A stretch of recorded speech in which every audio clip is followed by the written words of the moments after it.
The archive chamber hummed with ancient power as Andrea's fingers danced across the holographic interface. Dust particles floated through beams of blue light, each one a tiny universe suspended in the stillness of the Precursor vault. She had spent 3 years decrypting these war logs, and tonight, finally, the last encryption barrier had fallen. "Jeremy, you need to see this," she whispered into her calm, her voice trembling with a mixture of excitement and dread.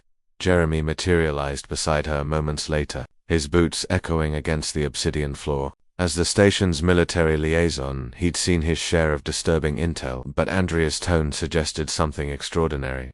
"What am I looking at?" he asked, studying the cascading symbols. "Battle reports, thousands of them. The Precursors fought a war that lasted 10,000 years. Andrea pulled up a 3-dimensional star map. Red markers exploded across the galaxy like a disease. They faced an enemy that should have been exterminated 100 times over, but kept coming back." Jeremy leaned closer, his scarred jaw tightening. "Who?" Andrea's hands shook as she pulled up the translated designation. The hologram shifted, revealing a double helix structure that made Jeremy's blood run cold. It was unmistakable human DNA. "Us," Andrea breathed. "They fought us." The implications crashed over Jeremy like a tidal wave. Humanity's recorded history stretched back only 12,000 years. Before that, nothing but archaeological mysteries and genetic bottlenecks that scientists attributed to natural catastrophes. "That's impossible," Jeremy said.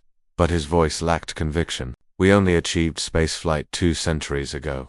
Andrea shook her head, pulling up log after log. "Listen to this, it's a report from Precursor Fleet Commander Jatik." Her voice took on a mechanical quality as she read the translation. "The human settlements on Kepler-4 for 2b have been glassed. All biological signatures eliminated. Mission success confirmed. This marks the 47th extinction event we have conducted against this species. 47. Jeremy's knuckles whitened. "What the hell does that mean?" Andrea scrolled further. "They tried everything, Jeremy. Biological weapons, planetary bombardment, stellar manipulation. Each time they thought they'd won, humans would resurface somewhere else within a few centuries. Look at this entry."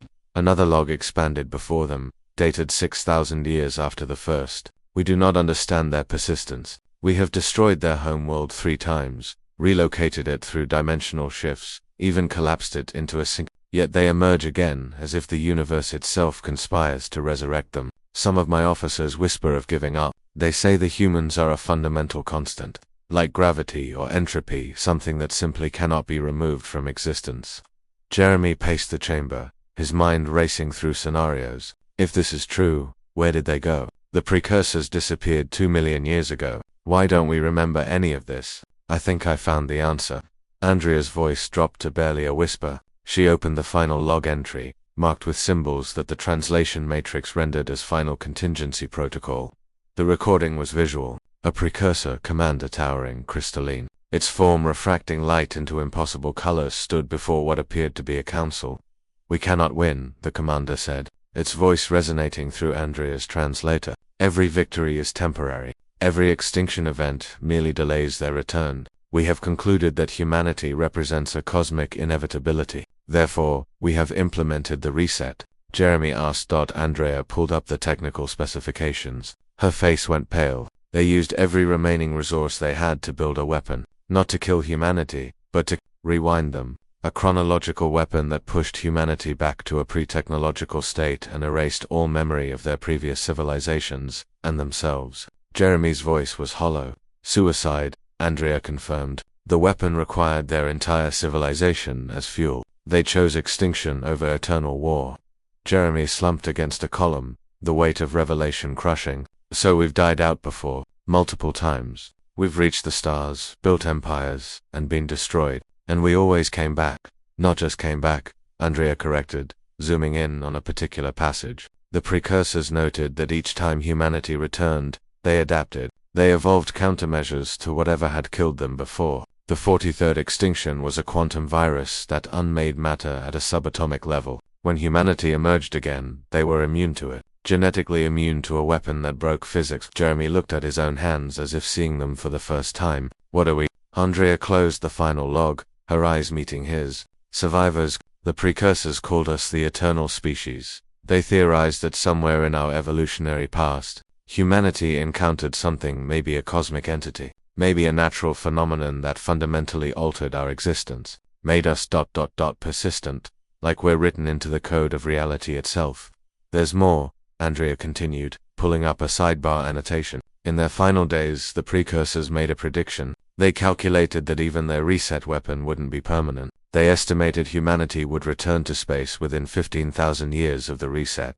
Jeremy did the math in his head. They reset us 12,000 years ago. We reached space 200 years ago. He looked up at Andrea. We're ahead of schedule. Yes, Andrea said quietly. And if the Precursors were right about everything else, we're not just going back to where we were. We're evolving beyond it.